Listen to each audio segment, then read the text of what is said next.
Olá a todos, tudo bem? Vamos dar continuidade ao nosso estudo sobre cuidados farmacêuticos no sistema cardiovascular. Nessa segunda aula, a gente vai compreender a dinâmica dos fármacos antihipertensivos. A partir dessa segunda aula, na verdade, a gente vai entender como se dá o tratamento, o controle da hipertensão arterial sistêmica. Para isso, a gente precisa compreender um pouco da fisiopatologia e os desdobramentos que o descontrole da pressão arterial pode trazer no paciente. E o primeiro, o que é a hipertensão? A hipertensão não é uma doença única, mas uma síndrome de várias causas, que na maioria dos casos a sua causa original permanece desconhecida. Por isso que a gente chama a grande maioria dos pacientes hipertensos, a gente classifica como hipertensos essenciais, ou seja, hipertensão primária. Porque não existe uma causa que motive, que justifique o surgimento da hipertensão. Além disso, os casos cuja origem é desconhecida, que a origem é conhecida, a gente costuma considerar que a hipertensão secundária a determinadas causas. Por exemplo, hipertensão secundária à hipertensão renal, a hipertensão secundária endócrino-metabólica, hipertensão induzida ou correlacionada por fármacos ou por diversas outras causas, por exemplo, na gravidez, eclâmpsia e pré-eclâmpsia, a apneia do sono, que é a falta de ar da circulação das vias aéreas superiores no momento do sono, o uso de eritropoetina e a pressão intracraniana, que pode levar a um aumento da pressão. Então, a gente precisa compreender como se processa a fisiopatologia da hipertensão, não a sua causa, mas os seus desdobramentos. O que é que uma pressão elevada pode ocasionar aos pacientes? Aqui a gente tem um diagrama, um fluxograma que ilustra bem o que a gente precisa conhecer sobre a hipertensão. Vamos lá. Eu tenho aqui de antemão que pressão arterial igual a débito cardíaco vezes a resistência vascular periférica. Isso aqui é praxe, isso aqui a gente compreende já que é fundamental a gente entender essa equação para compreender os desdobramentos. Se a pressão está elevada, o paciente está com a hipertensão, ou seja, hipertensão é o aumento da pressão arterial. Então eu preciso compreender os danos, os desdobramentos que esse aumento da pressão vai ter. Eu posso ter danos arteriais ou danos que vão afetar a pós-carga cardíaca. Lembram da aula passada? A pré-carga e a pós-carga. Pré-carga se caracteriza pela capacidade do ventrículo receber sangue venoso. A pós-carga é quando a gente trabalha com a ejeção do sangue para a circulação e encontra alguma resistência. Então vamos lá. A hipertensão pode afetar principalmente a pós-carga cardíaca e trazer uma série de complicações. Por exemplo, se eu tenho alguma disfunção sistólica, ou seja, algum problema do batimento cardíaco, então um aumento da sístole, então sístole, contração cardíaca. Esse problema, quando cronificado, vai levar a uma insuficiência cardíaca congestiva, ou seja, isso vai demandar que o paciente tenha um tratamento mais aprofundado com uma série de outros medicamentos que a gente vai ver ao longo desses módulos. Então, insuficiência cardíaca pode ser decorrente de uma pressão não controlada. Então, um paciente não controlado devidamente tem um aumento da pós-carga cardíaca e vai ter um ICC a longo prazo. Aqui vamos compreender o seguinte, eu tenho o nosso bom e velho coração, que eu desenho horrivelmente dessa maneira, mas eu quero colocar em perspectiva. Aqui eu tenho o átrio, ventrículo direito e esquerdo, eu tenho as 4 cavidades que compõem o coração, mas eu quero colocar em perspectiva as duas principais, que é o átrio e o ventrículo esquerdo, ok? Então, quero colocar em perspectiva o ventrículo esquerdo, porque é dele que a gente coloca o sangue em circulação, através da ejeção da aorta, ok?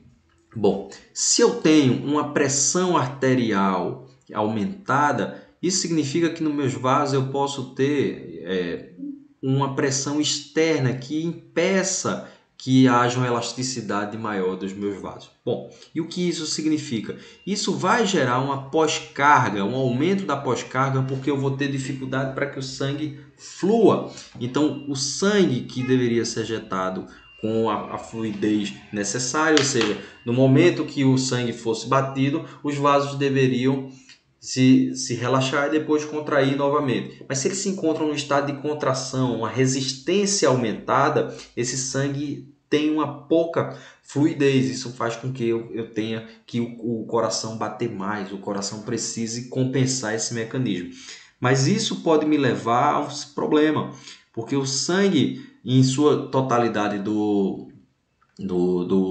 ventrículo não pode se deslocar para a circulação e eu posso ter o retorno desse sangue, o acúmulo desse sangue. Isso vai ocasionar essa congestão cardíaca. Por isso que é insuficiência cardíaca congestiva, se eu analiso a partir da perspectiva da disfunção da sístole. Por outro lado, eu posso ter também uma hipertrofia do ventrículo esquerdo, que significa, na verdade, uma disfunção diastólica. Sístole, contração, diástole eu posso ter e compreender como a capacidade de receber, de se tornar elástico para poder abarcar a quantidade de sangue. E vamos lá. O que é que eu posso ter como... Eu tenho uma dificuldade de bombear o sangue. Meu corpo entende a seguinte maneira: ventrículo esquerdo, você tem que se tornar hipertrofiado, você tem que aumentar a musculatura para que você possa ter mais força. Então, ele começa o coração, a gente sabe, é um músculo, e ele começa a aumentar a parede do ventrículo, começa a crescer o coração para que ele bombeie com mais força. Só que isso é um mecanismo desesperado do nosso coração para tentar reverter essa pressão externa que impede a fluidez. Então, está tendo uma pressão, eu vou colocar mais força aqui para poder bombear. Então, ele cresce, hipertrofia o ventrículo esquerdo. Ou seja, como se entendesse, olha, vamos para a academia, vamos puxar ferro aqui, vamos ficar bombadão, porque você vai ser mais forte e a gente vai colocar mais força aqui. Só que você perde a capacidade diastólica, ou seja, o que seria elástico, lembrando das fibras cardíacas aqui. Então, quanto mais elástica ela for até o limite ótimo, então o volume diastólico final, eu tenho a capacidade de receber o sangue e bombear da mesma maneira. Eu tenho essa capacidade elástica. Se por um lado minhas fibras elas se tornam hipertrofiadas, elas se tornam extremamente ligadas, elas não têm essa mobilidade, essa elasticidade. E com isso eu vou ter um problema na disfunção diastólica. Significa que meu coração ele vai bombear mais forte, ele vai ter uma contração mais forte, mas por outro lado eu não vou ter essa retração elástica. Isso impede o quê? Em termos fisiológicos, impede que meu coração receba mais sangue, impede que a cavidade do ventrículo esquerdo receba mais sangue. E isso torna o coração, começa a provocar congestão, insuficiência cardíaca congestiva. Então, eu tenho essas duas causas decorrentes da hipertensão não tratada. Então, avaliar o quadro clínico do paciente é fundamental. Por outro lado, eu tenho o próprio músculo miocárdico, que é irrigado pelas artérias coronárias, que demandam cada vez mais, porque estão trabalhando mais, e demandam cada vez mais oxigênio. Então, o miocárdio começa a ter uma demanda por oxigênio enorme, uma demanda estupenda. Isso faz com que, se não tem sangue chegando em forma suficiente, se eu não tenho uma irrigação que seja suficientemente adequada, eu vou levar o paciente a uma isquemia ou um infarto, em um caso mais grave, um infarto agudo do miocárdio. Lembrando o seguinte, que a isquemia é quando eu tenho problemas que impeçam a circulação normal do sangue no vaso. E isso faz com que ele não seja irrigado de forma satisfatória. Então, isso pode levar ao infarto do miocárdio, ou seja, o tecido cardíaco pode não estar mais recebendo o aporte necessário e ele via a ter a morte tecidual. Isso faz com que o coração não consiga exercer sua função contrátil, responder a estímulos. Essas são as complicações decorrentes do aumento da pressão arterial não controlada na pós-carga cardíaca, ou seja, a hipertensão arterial não controlada pode gerar problemas cardíacos, principalmente infarto ou isquemia miocárdica ou insuficiência cardíaca congestiva. A gente vai ver nos outros módulos ainda fármacos utilizados especificamente para isso, que são agregados ao tratamento do paciente. De outra maneira, nós temos aqui o dano provocado diretamente nas artérias, o dano arterial. E ele pode ser de duas, a gente pode entender como duas as principais causas. Aterosclerose acelerada ou a parede dos vasos se tornar enfraquecida. Quando a gente fala da aterosclerose, vamos compreender o seguinte. A aterosclerose, nós temos um vaso normal onde placas começam a se acumular e impedir a passagem normal do sangue. Então começa a apresentar dificuldade, obstrução na passagem do sangue. A gente sabe que o sangue não é somente o plasma, nós temos elementos como as hemácias, principalmente as hemácias que têm um tamanho maior e transportam oxigênio. Então até 4 moléculas de oxigênio as hemácias transportam, ok? Então, vamos lá. Nos vasos coronários, aqui a gente voltando para os próprios vasos coronários diretamente, então, a aterosclerose acelerada desses vasos que irrigam o coração vão, de alguma maneira, diminuir o suprimento de oxigênio no miocárdio e, com isso, podem levar à isquemia e infarto agudo do miocárdio.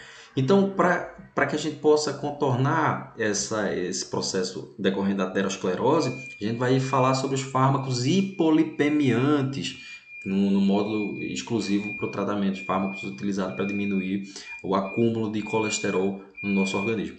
Além disso, nós temos a aterosclerose acelerada nos vasos cerebrais. Isso pode levar a alguns danos. O principal deles é o acidente vascular encefálico isquêmico, ou seja, o vaso cerebral pode perder a sua capacidade de irrigar pouco e aquele tecido cerebral não está devidamente irrigado e isso pode trazer danos ao paciente. Um acidente vascular encefálico isquêmico, ele pode ser transitório ou ele pode ter uma repercussão permanente. Quando a gente trata da aorta é a maior artéria do nosso organismo, nosso coração, que tem a aorta, que o ramo ascendente e o ramo descendente, a gente tem irrigação para todos os nossos órgãos. Então a aorta, quando eu tenho a formação de placas ateromatosas, eu tenho a dificuldade da passagem, isso pode levar ao que a gente chama de aneurisma ou dissecção da aorta. Aneurisma é quando, por algum motivo, o paciente tem o extravasamento sanguíneo pela aorta e isso provoca uma hemorragia e pode ser fatal ao paciente.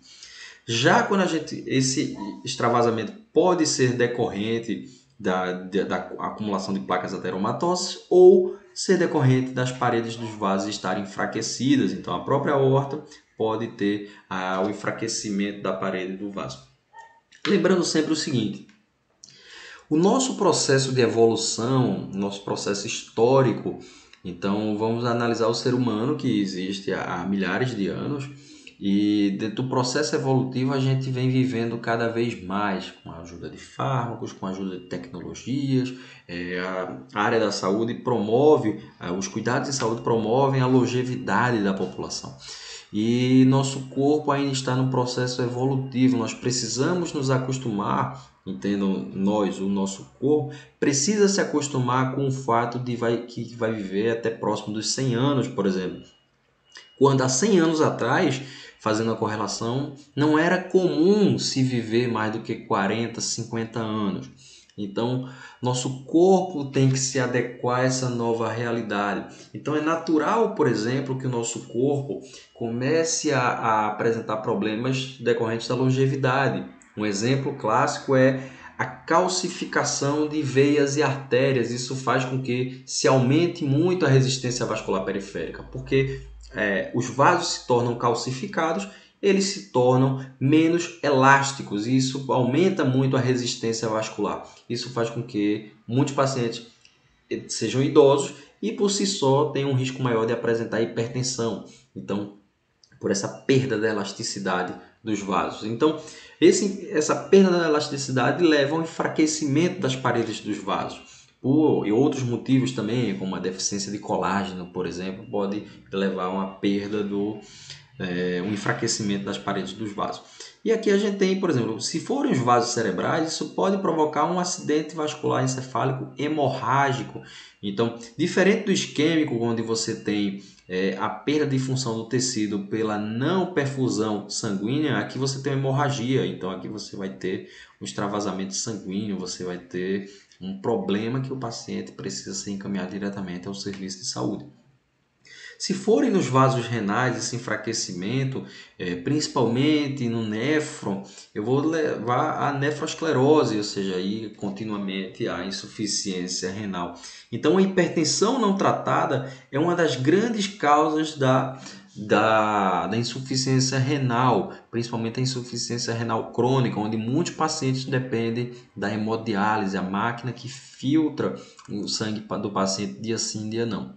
Então, é preciso compreender que os danos referentes ao não controle da pressão arterial pode levar a danos severos. Então, a hipertensão ela deve ser analisada com muita prudência. Não é uma doença simples. Claro, ela não tem manifestações clínicas que são exacerbadas, mas o controle é necessário a médio e longo prazo. Além disso, os vasos oftálmicos podem sofrer os efeitos da hipertensão através da manifestação de retinopatia. Então, a retinopatia ela pode ser, inclusive, de origem também diabética, que não é o nosso foco do módulo, mas a hipertensão pode levar a essa retinopatia. Então, o paciente perder a capacidade de acuidade visual pode ser decorrente da hipertensão. Então, vamos falar da farmacologia, como que vai se processar essa atuação dos fármacos no nosso organismo, essa atuação fisiológica. Então, principalmente, eu quero que a gente, nessa segunda aula, compreenda a atuação dos fármacos antiadrenérgicos. Nós vamos ter esses fármacos agindo principalmente sobre o sistema nervoso simpático. Então, o sistema nervoso simpático, a gente sabe da fisiologia que ele libera noradrenalina para acelerar os batimentos do coração, os batimentos cardíacos. Ele também atua nos vasos, promovendo o que? A contração vascular, então promove a vasoconstrição. Então, ele promove eventos que são decorrentes, que a gente aprendeu lá, de luta e fuga, o sistema nervoso que está responsável pela luta e pela fuga. E deixa eu dar um exemplo para vocês, um exemplo que a gente sempre dá nas aulas mais básicas, recebe dos professores. Eu tenho um cachorro aqui, então cachorro, isso vai tentar ser próximo de um cachorro que está latindo para você, feroz, ele quer pegar você, ele vai morder você e ele não tem conversa, e você está aqui correndo. Você tem um muro na sua frente, você não tem mais para onde correr, você vai precisar pular esse muro. Então é a sua intenção, você vai encontrar força de onde não tem para poder pular esse muro, ok? Nesse momento, você precisa correr. Então você precisa que suas pernas respondam de forma satisfatória, com muita força. Ao mesmo tempo, você precisa que seus braços tenham força necessária, mesmo que você nunca tenha feito uma flexão de braço na vida, você precisa ter força necessária para pular esse muro, ok? Bom, a gente vai encontrar força. E de que maneira? O sistema nervoso simpático diz: ei, a gente está precisando de força na musculatura e a gente precisa que os músculos trabalhem de forma mais intensa. A gente precisa nesse momento aumentar a perfusão sanguínea, então a noradrenalina vai ser liberada para aumentar o quê? Mais sangue no músculo. Quando eu preciso de mais sangue, eu tenho mais irrigação, eu tenho mais oxigênio, então mais O2. Por outro lado, para ter mais oxigênio no sangue, eu preciso ter um aumento da capacidade respiratória, relaxar os brônquios e com isso inspirar mais rápido. Então aumenta a frequência respiratória, eu preciso respirar mais rápido para que cada vez mais eu tenha mais oxigênio extraído do ambiente. Isso vai fazer com que eu tenha mais sangue no meio, então eu tenho a minha musculatura irrigada, devidamente irrigada, e vai fazer com que eu precise ter esse aporte garantido. Então, o sistema nervoso simpático, ele diz, através da noradrenalina, coração, bata mais forte, bata mais rápido, aumento da frequência cardíaca e aumento da força de contração. Efeito inotrópico positivo, efeito cronotrópico positivo. E isso vai fazer com que aumente a pressão. Então a gente tem um aumento da pressão arterial. Por outro lado, a gente tem nos vasos o aumento da contração vascular. Nos vasos, para que a gente possa o sangue fluir mais rápido, ou seja, ele não ficar retido, ele flua mais rápido. Então essa contração não só faz com que ele flua mais rápido, mas também na circulação venosa de retorno volte mais rápido também o sangue, para que ele possa ser oxigenado mais rápido. Então o corpo trabalha em sincronismo para que você possa promover o aporte de sangue no músculo, tanto nos membros inferiores e superiores, para que você possa fugir do cachorro e pular do cachorro. Depois a gente já no parasimpático, a gente que passa a adrenalina, como a gente chama, aí a gente vai ter a contração da bexiga. Por isso que a gente pode se urinar todo depois de um medo, alguma coisa. A gente tem uma série de eventos que são... isso pode dar um desmaio em algumas pessoas por essa redução dos batimentos cardíacos muito rápido. Então você vai ter falta de oxigenação no seu cérebro. Seu cérebro diz: opa, tá faltando sangue aqui, eu vou desligar. E puf, então você tem essas respostas fisiológicas. Claro que a gente não vai aqui falar de todas as respostas fisiológicas, mas os antiadrenérgicos eles combatem principalmente a atuação do sistema nervoso simpático, ou seja, diminuem a ação do sistema nervoso simpático. E com isso eles vão diminuir a pressão arterial. Vamos lá, vamos conhecer os fármacos do sistema nervoso, dos fármacos antiadrenérgicos. Mas antes disso, eu quero que a gente se lembre de um bizu que é muito utilizado para a gente compreender a ação de receptores. Eu vou falar de receptores, basicamente receptores alfa e receptores beta no nosso organismo. Eu vou falar principalmente desses receptores no contexto dos vasos. Então, vamos lá, dos vasos sanguíneos. Então, os receptores alfa promovem vasoconstrição,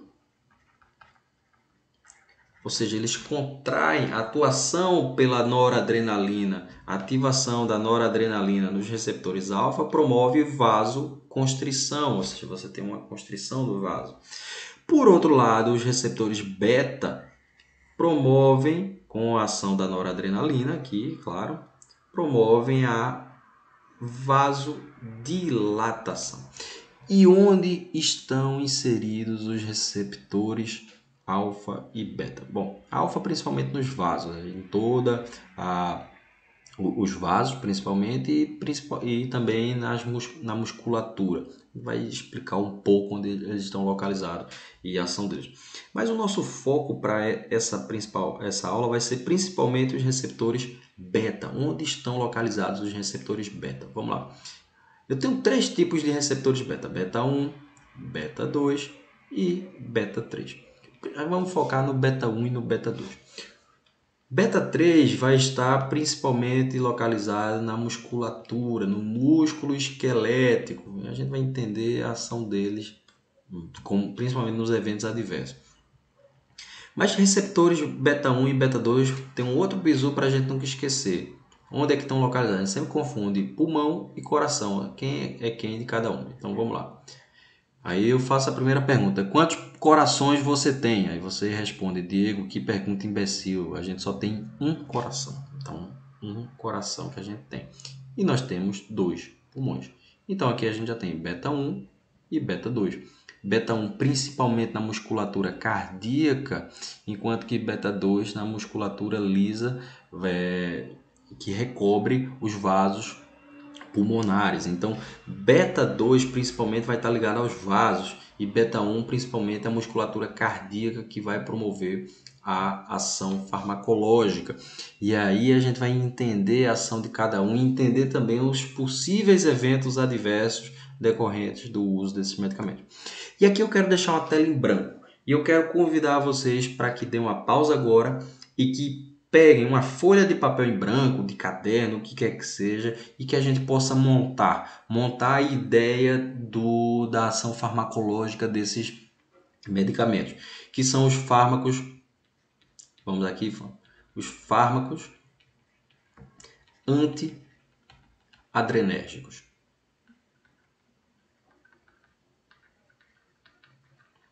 Então, pega uma folha de caderno, pega uma folha de papel, o que quer que seja, de qualquer tamanho, e vamos tentar construir a linha de raciocínio para entender o mecanismo farmacológico de cada um deles.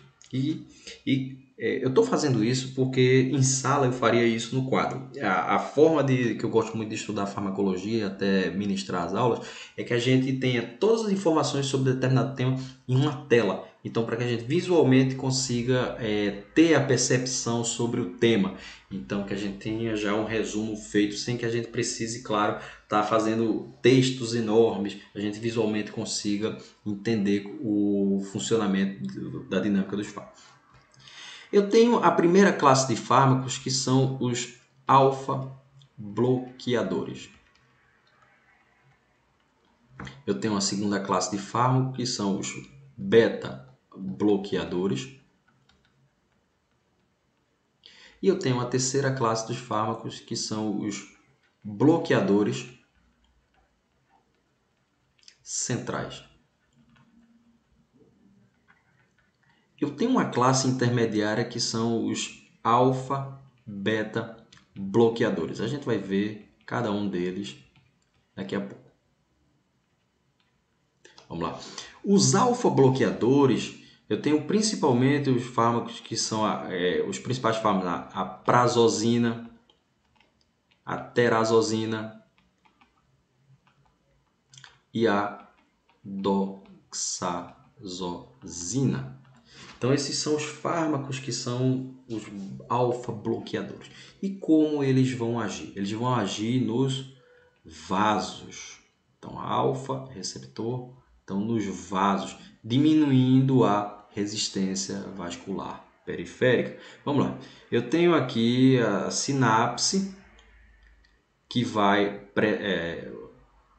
estar ligada aos vasos, ou seja, essa sinapse vai dar no vaso aqui.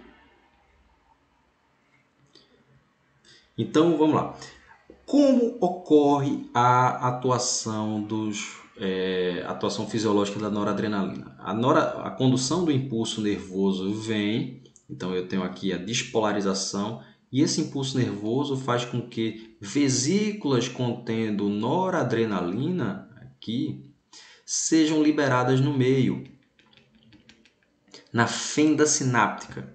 Então eu tenho a liberação na fenda sináptica.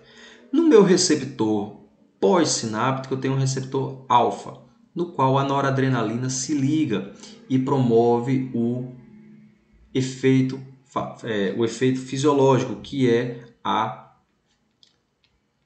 vasoconstrição, ou seja, a noradrenalina, o efeito vai promover a vasoconstrição.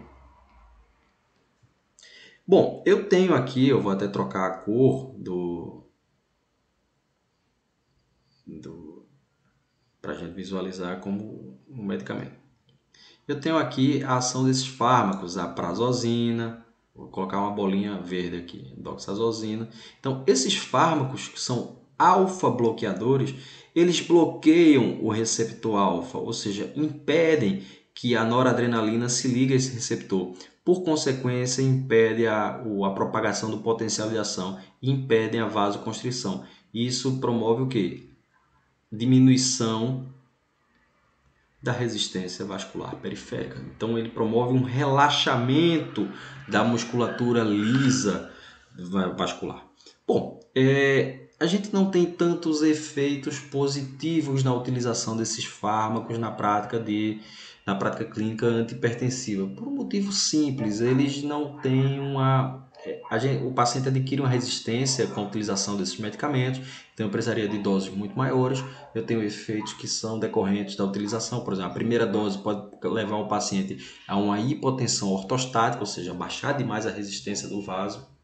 Então, além disso, como alguns efeitos colaterais, o aumento da congestão nasal. Então, se eu promovo diminuo a vasoconstrição, eu aumento a vasodilatação.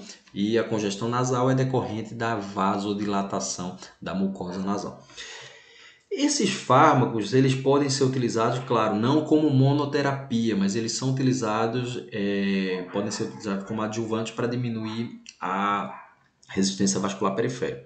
Hoje em dia, eles são utilizados muito mais para o tratamento da hiperplasia prostática benigna. O que significa hiperplasia prostática benigna? Significa o crescimento não tumoral, não oncológico da próstata, e isso causa uma série de danos aos pacientes, como por exemplo dificuldade a urinar, uma série de problemas que a dor, principalmente a dor na região prostática. Isso faz com que esses fármacos, quando sejam utilizados, eles diminuam promovam o relaxamento da musculatura, diminuam a intensidade de contração dos vasos da musculatura lisa através dos receptores alfa, e isso promove um relaxamento da musculatura. Então, causa um alívio ao paciente. Então, são utilizados no tratamento da hiperplasia prostática benigna, ok?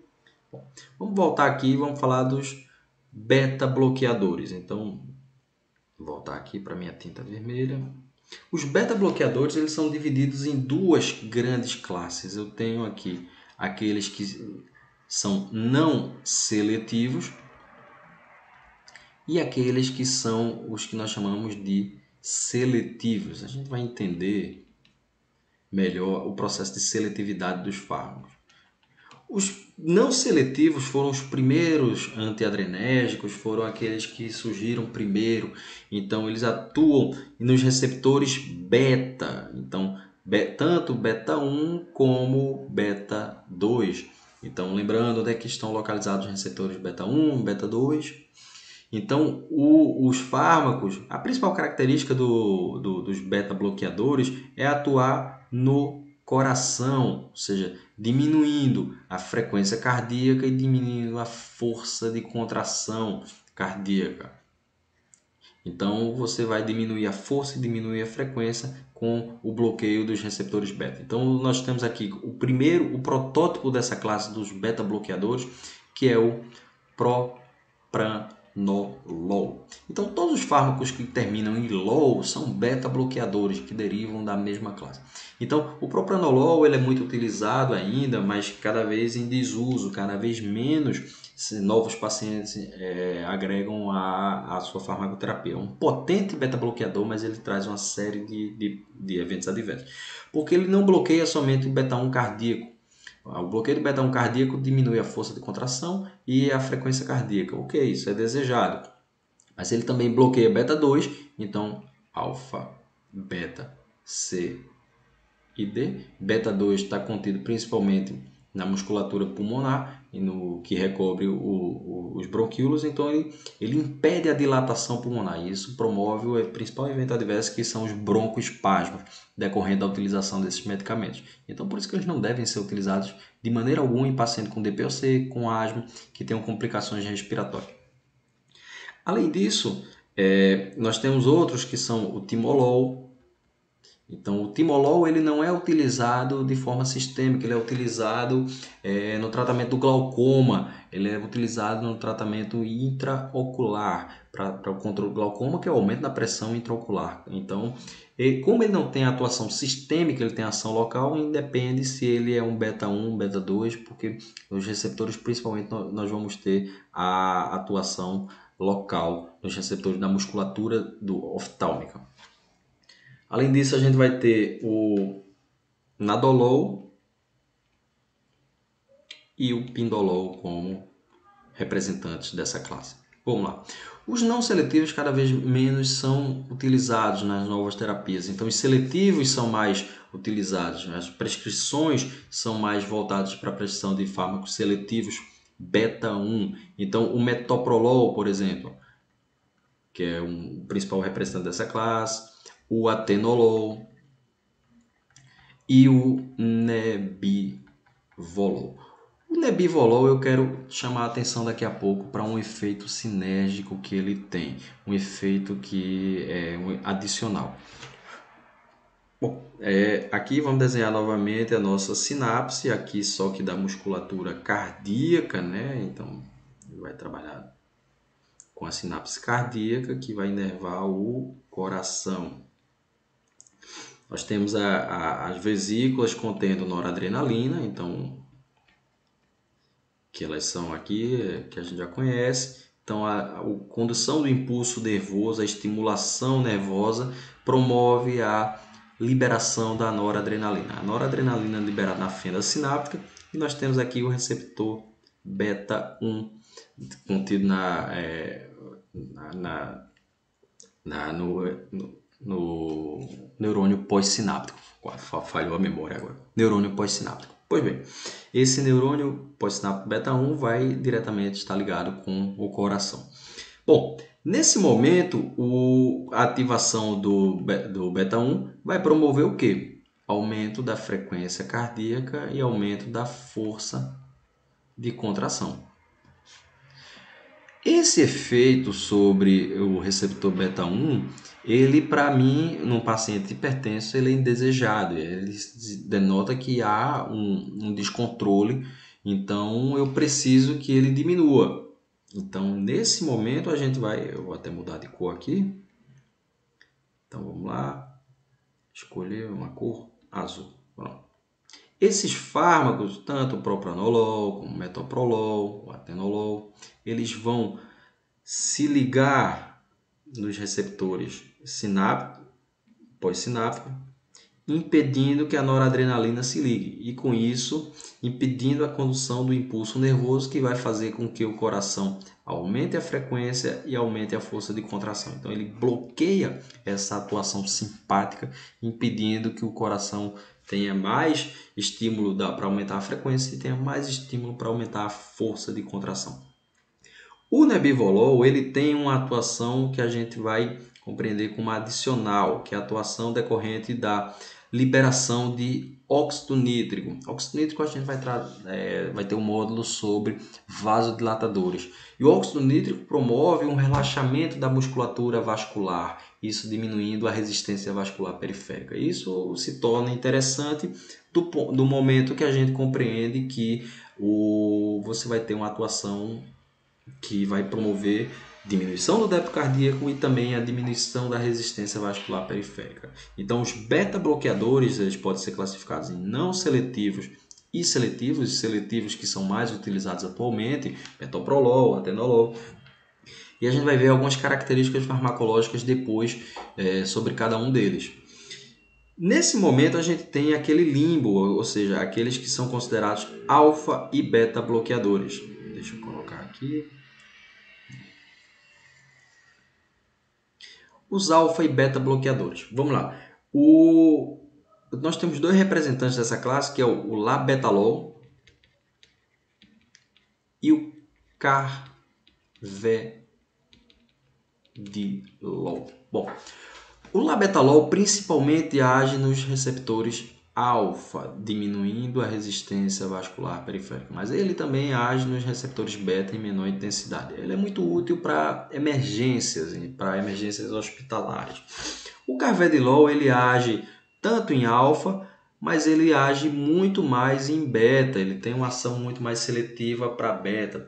O carvedilol é muito utilizado por pacientes que sofrem de insuficiência cardíaca congestiva, ou seja, eu tenho que ter um efeito sinérgico diminuindo a atuação simpática em beta, nos receptores beta 1, e por outro lado eu tenho que diminuir a atuação simpática nos vasos, então receptores alfa, utilizado principalmente para diminuir a mortalidade em pacientes com insuficiência cardíaca congestiva. Bom, acho que não preciso nem desenhar os mecanismos de ação, porque eles já estão aqui bem descritos, não é? Vamos agora aos bloqueadores centrais. Então, os bloqueadores centrais, nós temos uma classe que eu não costumo mais colocar em aula, que são os antiadrenérgicos clássicos, ou seja, como a reserpina, uma série de outros medicamentos que estão em desuso. porque eles impedem impediam no sistema nervoso central, isso causava uma série de dependência, uma série de problemas, e a gente não utiliza mais na prática clínica, que foram os primeiros antihipertensivos, que trazem muito mais dano do que benefício ao paciente. Mas eu quero que a gente comente duas classes de bloqueador, dois medicamentos que são ainda muito utilizados, mas que têm limitações clínicas, que é a metildopa e a clonidina. Vamos lá, vamos montar aqui a nossa fenda sináptica. E aqui eu tenho do sistema nervoso, ou seja, eu tenho a liberação do sistema nervoso central, que vai ser conduzida. Eu tenho a primeira etapa do meu sistema nervoso, que vai conduzir diretamente para os órgãos. Aqui é antes de chegar aos órgãos, então por isso que eles são considerados bloqueadores centrais, ou seja, do sistema nervoso central.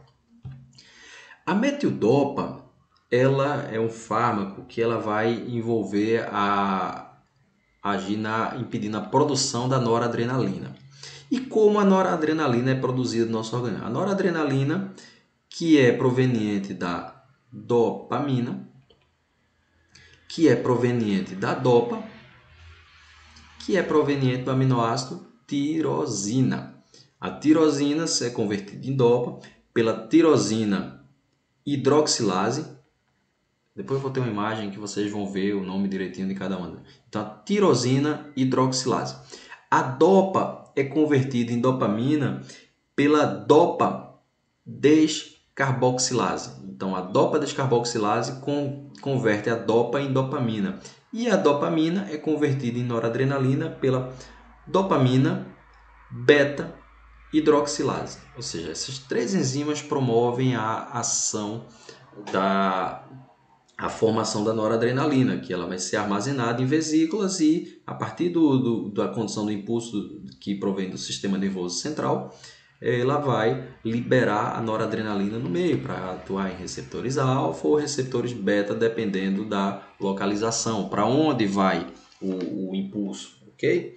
Bom, nesse momento, compreendendo que a produção da noradrenalina é essencial, alguns fármacos que antigamente eram utilizados bloqueavam essa liberação. A reserpina, por exemplo, bloqueava essa liberação. Então isso trazia uma série de problemas fisiológicos, porque outras funções fisiológicas dependem da noradrenalina, não é só a pressão arterial. Outras funções fisiológicas importantíssimas dependem da noradrenalina. Então se tornou inócuo você utilizar esses fármacos na prática clínica. Mas vamos lá, deixa eu até mudar de cor aqui para a gente ficar bem visível. Vamos colocar aqui um lilás para metildopa. Então a metildopa é um fármaco que ele não vai atuar em receptor. A metildopa é um análogo estrutural da dopa, vai se ligar à dopa descarboxilase, impedindo a conversão da dopa em dopamina. Ou seja, ele pega, ao invés da dopa descarboxilase se ligar à dopa, que é o produto que vai transformar a dopamina como produto da reação, o produto da enzima, ele vai se ligar, a metildopa vai se ligar à dopa descarboxilase e vai produzir outros produtos metabólicos que não são a noradrenalina. Isso vai diminuir a ação da noradrenalina, a produção da noradrenalina. Bom, a metildopa não é utilizada comumente porque, repetindo, nós precisamos fisiologicamente de dopamina, nós precisamos fisiologicamente de noradrenalina. Fisiologicamente, a dopamina, por exemplo, uma deficiência na produção da dopamina a longo prazo pode levar um paciente à doença de Alzheimer, por exemplo. Então, a gente não aplica na prática clínica com frequência, mas a gente aplica a metildopa principalmente em mulheres grávidas. Mulheres grávidas são as principais usuárias da metildopa, por apresentarem um perfil de segurança, atravessa a barreira hematoencefálica, mas apresenta um perfil de segurança, porque, claro, Para transformar a dopa em dopamina, você precisa atravessar a barreira hematoencefálica, principalmente porque a gente tem muita dopa no sistema nervoso central e é onde ele vai agir.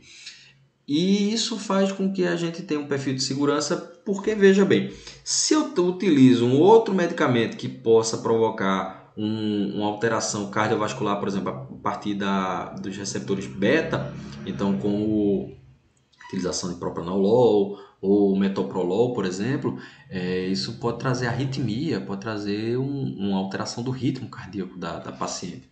Por outro lado, se eu tenho o bloqueio em receptores alfa da musculatura lisa vascular, isso pode me levar a alterações da contração uterina. Eu posso ter um relaxamento uterino excessivo. Isso pode ser prejudicial à gravidez, isso pode trazer danos à gravidez. E por isso que a metidopa é utilizada em mulheres grávidas e utilizada com sucesso, porque ele minimiza os eventos adversos decorrentes do uso, ok? Então vamos lá. O outro fármaco, e aqui eu quero acrescentar uma outra estrutura que a gente até então não viu, que é o receptor alfa-2 pré-sináptico. E para que serve esse receptor alfa-2 pré-sináptico? Dentro das condições normais, a fenda sináptica libera o quê? Noradrenalina em excesso, tanto para atuar em receptor beta, dependendo do local, tanto para atuar em receptores alfa, dependendo do local. Quando chega um excesso, uma saturação, esses receptores alfa-2 servem de contrarregulação, ou seja, servem para regular a liberação. Tem tanta noradrenalina no meio que a noradrenalina se liga nesse receptor alfa-2 para dizer, tá bom, deixa de liberar a noradrenalina, já tem demais, a gente chegou num ponto que a gente precisa fazer a regulação.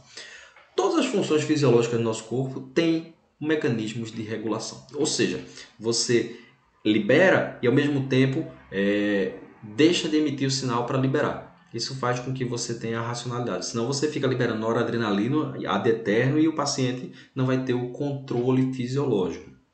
Pois bem, vamos para a clonidina. A clonidina, vou mudar aqui a cor, vamos colocar um azul mais escuro. A clonidina, ela se liga a esse receptor alfa-2, ou seja, ela se liga diretamente a ele, mesmo que eu tenha pouca noradrenalina no meio. Isso faz com que eu burle o sistema nervoso para dizer, não libera mais noradrenalina. Ponto. Não libera noradrenalina. Mesmo que ele tenha liberado pouco, em pouca quantidade. Isso é uma forma de você controlar o receptor pré-sináptico, o receptor que vai estar no sistema nervoso autônomo. Então a gente vem do sistema nervoso e impede a liberação da catecolamina, da noradrenalina. Mas por que a gente não utiliza de forma contínua a clonidina? A gente utiliza em casos específicos, porque a clonidina traz um problema seríssimo que se chama dependência. Então a pessoa que utiliza a clonidina por muito tempo fica dependente, porque ela ativa esse receptor e você cria uma dependência dele. O corpo cria de alguma maneira essa dependência. E pode levar também, inclusive, ao efeito rebote.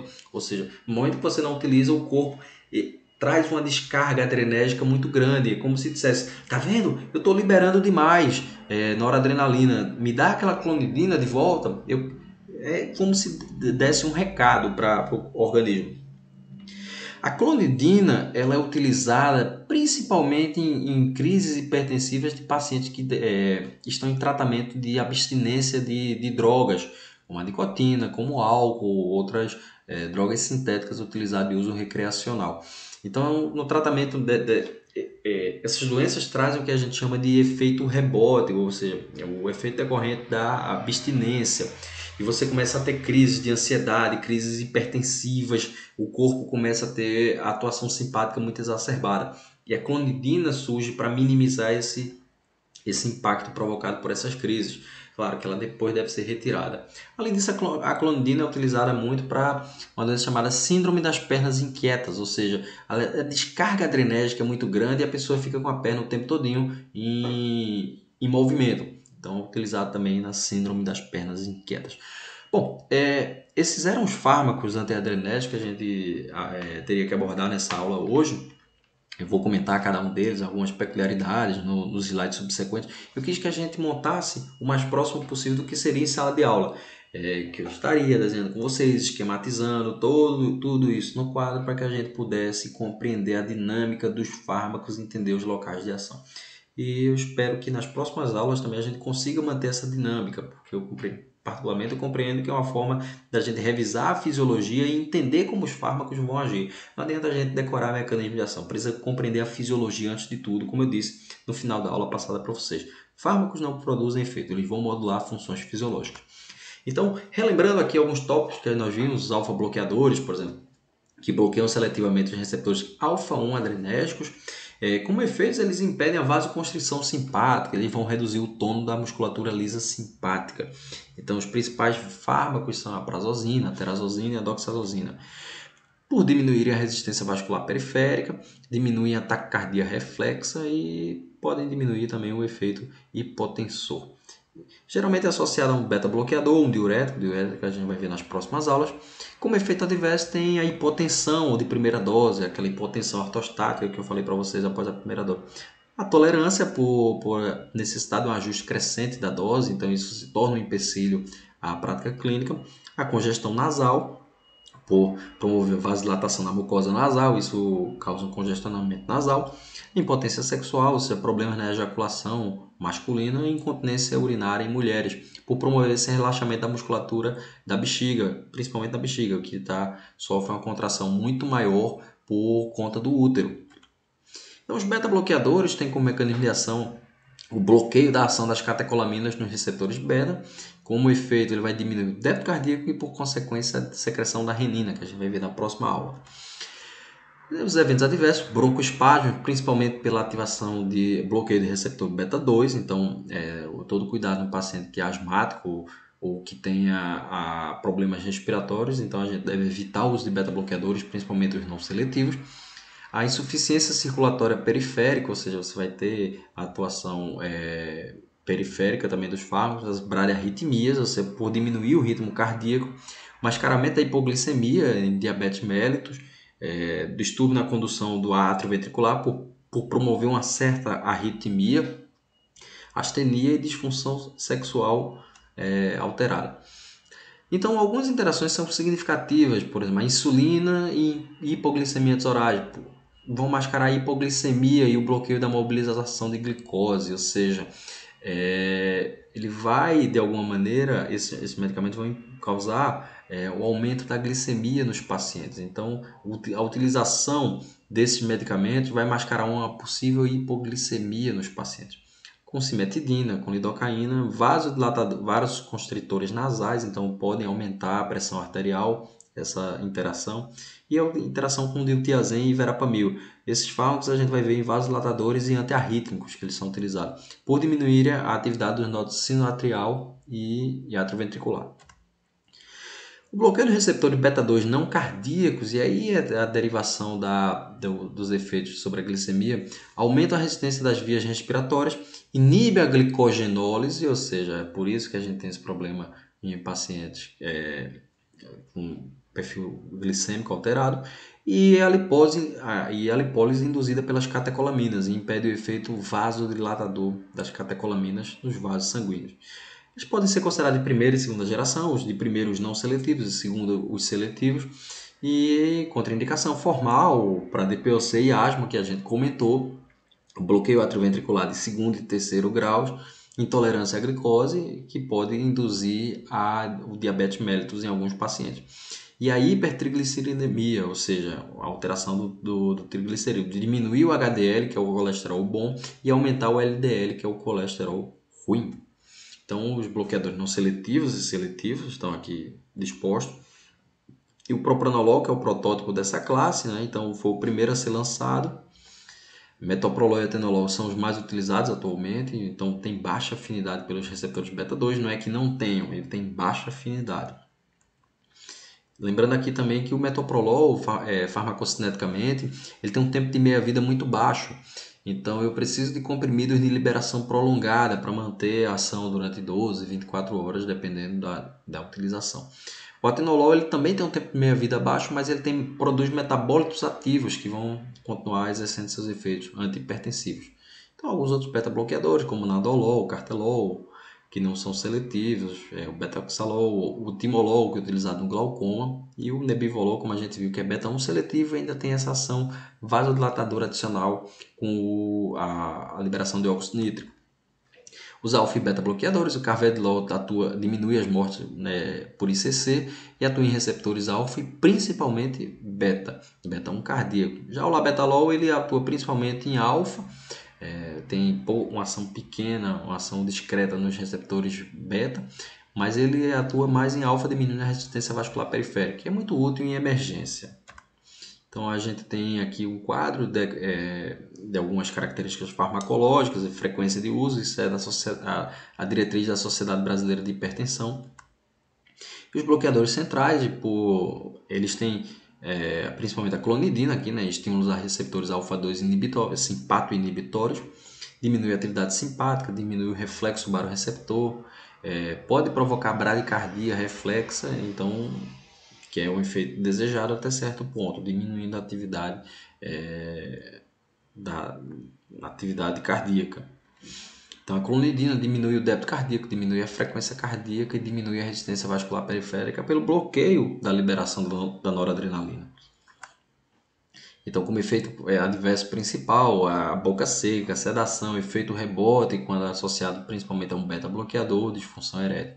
E a metildopa, todo aquele mecanismo que a gente viu, só que agora com as estruturas químicas, ou seja, a metildopa ela se liga aqui na dopa descarboxilase, impedindo a conversão da dopa em dopamina. Então, ela toma um outro rumo que não a produção da noradrenalina para as vesículas. Então, tem uma série de eventos adversos também, que não é isento de eventos adversos, como, por exemplo, principalmente pacientes, mulheres grávidas, a galactorreia, por exemplo, o uso da metildopa pode promover a galactorreia. Não é utilizado mais atualmente, comumente, mas para mulheres grávidas. E é uma prodroga, na verdade, né? Então a gente converte ele serve como substrato para a enzima. Então a gente viu nessa segunda aula os antihipertensivos, alfa-bloqueadores, beta-bloqueadores, alfa e beta-bloqueadores e os bloqueadores centrais. Ok, pessoal? Até a próxima aula e tudo de bom!